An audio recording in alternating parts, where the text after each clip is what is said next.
আসসালামু আলাইকুম প্রিয় ভিউয়ার্স। আজকে জিয়ারতে আউলিয়া সফরে জুম্মার দিনে বৃষ্টি মাথায় করে নিয়ে আমরা এসেছি কলকাতার এক বিখ্যাত আল্লাহর অলির দরবারে, যেনার মাজার শরীফের ওপর দিয়ে এখনও পর্যন্ত কোনো এরোপ্লেন বা পাখি যাতায়াত করতে পারে না। বা 1986 সালে ব্রিজ নির্মাণের কথা হয়েছিল, তেনার মাজার শরীফের ওপর থেকে ফ্লাইওভার হওয়ার কথা ছিল, কিন্তু যতবারই ফ্লাইওভার করার চেষ্টা করা হয়েছে ততবারই ফ্লাইওভার ভেঙে গিয়েছে। হ্যাঁ, এমনই এক আল্লাহর অলির জিয়ারতে এসেছি। আমরা জানাবো কলকাতার কোথায় অবস্থিত, কিভাবে যাবেন, বিস্তারিত ভিডিওটা দেখতে থাকুন।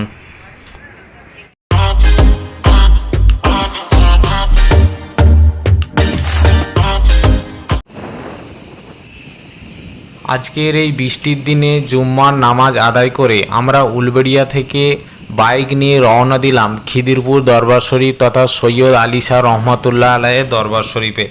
তো ওনার জিয়ারতের উদ্দেশ্যে আমরা বেরিয়েছি। এখন আমরা আসি দ্বিতীয় হুগলি সেতু পেরিয়ে যাচ্ছি। আমরা উলবেড়িয়া থেকে বাইক চালিয়ে কলকাতা দ্বিতীয় হুগলি সেতু পেরিয়ে তারপরে খিদিরপুর লাইনে গেলেই পড়বে খিদিরপুর দরবার শরীফ বা সৈয়দ বাবার মাজার নামে পরিচিত। তো আমরা জানাবো সৈয়দ বাবার মাজারের কেরামতি বা সৈয়দ আলী বাবা রহমতুল্লাহ আলাইয়ের কেরামতি সম্পর্কে। সৈয়দ আলী শাহ বাবা রহমতুল্লাহ আলাই ছিলেন বিখ্যাত আল্লাহর অলি, যেনার কেরামতি মজেজা তিনি ওফাত হওয়ার পরেও এখনও পর্যন্ত বিরাজমান। আপনারা এখানে আসলে দেখতে পাবেন মানুষের সাথে সাথে প্রচুর পরিমাণে পায়রা এখানে বসবাস করেন। যেসব ভক্ত মুরিদরা আসেন, তেনার ভক্তরা তারা পায়রাদেরকে খাওয়ায় এবং অসহায় গরিব মানুষের বসবাস এখানে বেশি পরিমাণে হয়ে থাকে। আপনারা দেখতে পাচ্ছেন এই জায়গাটা হলো সৈয়দ বাবার মাজার শরীফ। আমরা বাইরের চত্বরটাই আছি, ভিতরে ঢুকবো। তো সৈয়দ বাবা সম্পর্কে আমরা কিছু জিনিস জানবো। প্রতি জুম্মার বার এখানে প্রচণ্ড ভক্ত মুরিদদের ভিড় বাড়ে।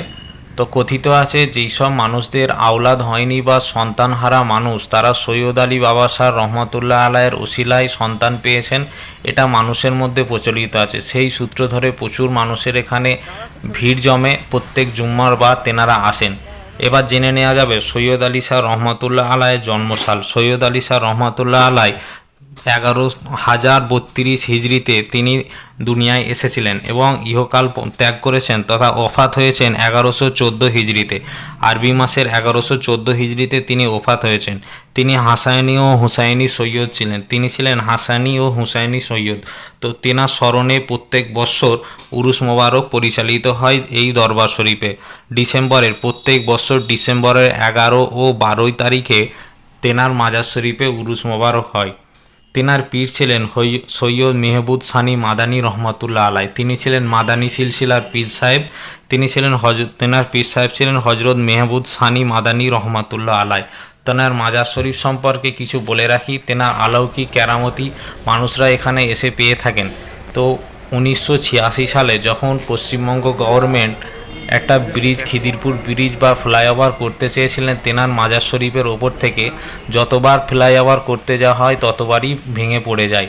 তো মানুষের মুখে শোনা আছে যে 3 বার ফ্লাইওভার নির্মাণের কাজ হয়েছিল তেনার এই মাজার শরীফের ঠিক মাথার ওপর দিয়ে, কিন্তু পরবর্তীকালে ভেঙে পড়ে যাওয়ার কারণে ওনার পাশেই, মাজার শরীফের ঠিক পাশেই সেই ফ্লাইওভারটা পরবর্তীকালে নির্মিত হয়।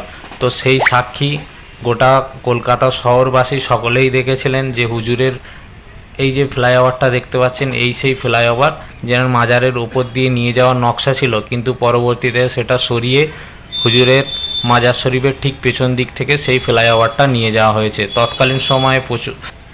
তৎকালীন সময়ে আল্লাহর অলির কেরামতি দেখে গোটা কলকাতাবাসী স্তম্ভিত হয়ে গিয়েছিলেন এবং মানুষের মধ্যে বিশ্বাস জন্মাতে শুরু করেন। তারপর থেকে মাজার শরীফ সংস্কারের কাজ শুরু করা হয়। গভর্নমেন্টের তরফ থেকে মাজার শরীফ সংস্কার করা হয় এবং ব্যাপক হারে মানুষের মধ্যে প্রচলিত হয়ে যায় বা সৈয়দ আলী শাহ রহমতুল্লাহ আলাইহির কেরামতি সম্পর্কে। আপনারা যারা আসেননি তারা আসবেন জুম্মার দিনে। আপনারা যারা আসতে চান তারা খিদিরপুরে আসবেন। একদম মেন হাইওয়ে রোডের উপরেই অবস্থিত সৈয়দ বাবার মাজার নামে পরিচিত কলকাতার বিখ্যাত এক আল্লাহর অলি সৈয়দ আলী শাহ রহমতুল্লাহ আলাইয়ের মাজার শরীফ। তো এই মাজার শরীফ চত্বর আমরা ঘুরিয়ে ঘুরিয়ে দেখাচ্ছি। আর এখন দেখাচ্ছি সেই ফ্লাইওভারটা, যেই ফ্লাইওভারটা হুজুরের মাজার শরীফের ওপর থেকে নিয়ে যাওয়ার নকশা ছিল বা কাজ এগিয়ে গিয়েছিল, পরবর্তীকালে সেগুলো ভেঙে পড়ে। এই সেই ফ্লাইওভারটা যেটা হুজুরের এই মাজার শরীফের ঠিক পিছন দিক থেকে নিয়ে যাওয়া হয়েছে। এইটাই হলো সৈয়দ আলী শাহ রহমাতুল্লাহ আলাইয়ের মাজার শরীফ। এখানে যারা আসেন তারা মানত করেন আল্লাহর রহমতে এবং সৈয়দ আলী শাহ বাবা রহমাতুল্লাহ আলাইয়ের ওসিলায় তাদের মানত, তাদের নিয়ত পূরণ হয়। এখানে ছেলে মেয়েদের উভয়ে জিয়ারতের স্থান আলাদা আলাদা করা আছে, উজুর জায়গা আছে। আপনারা যারা আসেন বা আসবেন, এখানে প্রচুর পরিমাণে পায়রা আছে। কেউ শখে ভালোবেসে পায়রাকে গম খাওয়ায়। এখানে এখন বৃষ্টির কারণে পায়রার পরিমাণটা খুব কম, নাহলে এখানে প্রায় হাজার হাজার শয়ে শয়ে প্রচুর পায়রা থাকে, এই জায়গাটা পুরো ভরে থাকে। তো আমরা এসেছিলাম জুম্মার নামাজ আদায় করে উলবেড়িয়া থেকে বাইক চালিয়ে সৈয়দ বাবার মাজার জিয়ারতের উদ্দেশ্যে। আপনারা যারা জিয়ারত করেননি অবশ্যই আসবেন সৈয়দ আলী বাবার মাজারে, এবং এরকম আরও ভিডিও পেতে আমাদের চ্যানেলের সাথে থাকবেন। আউলিয়া টিভি চ্যানেলটি সাবস্ক্রাইব করে রাখবেন। আপনাদের জানা মতে যদি কোনো মাজার শরীফ থাকে জিয়ারতে যাওয়া হয়নি, আপনারা কমেন্ট বক্সে জানাবেন। ভিডিওটি কেমন লাগলো, কারা কারা সৈয়দ আলী শাহ বাবা রহমাতুল্লাহ আলাইয়ের মাজার শরীফ জিয়ারতে গেছেন, আপনারা কমেন্টের মাধ্যমে লিখে জানাবেন, এবং আপনারা জানাবেন আর কোন মাজার শরীফে গিয়ে আমরা ভিডিও করে আপনাদের কাছে পৌঁছে দিতে পারবো। আবার দেখা হবে পরবর্তীকালে কোনো একটা আল্লাহর ওলির দরবারে। সাথে থাকুন, পাশে থাকুন, চ্যানেলটি সাবস্ক্রাইব করে রাখুন। আসসালামু আলাইকুম ওয়া রাহমাতুল্লাহি ওয়া বারাকাতুহু।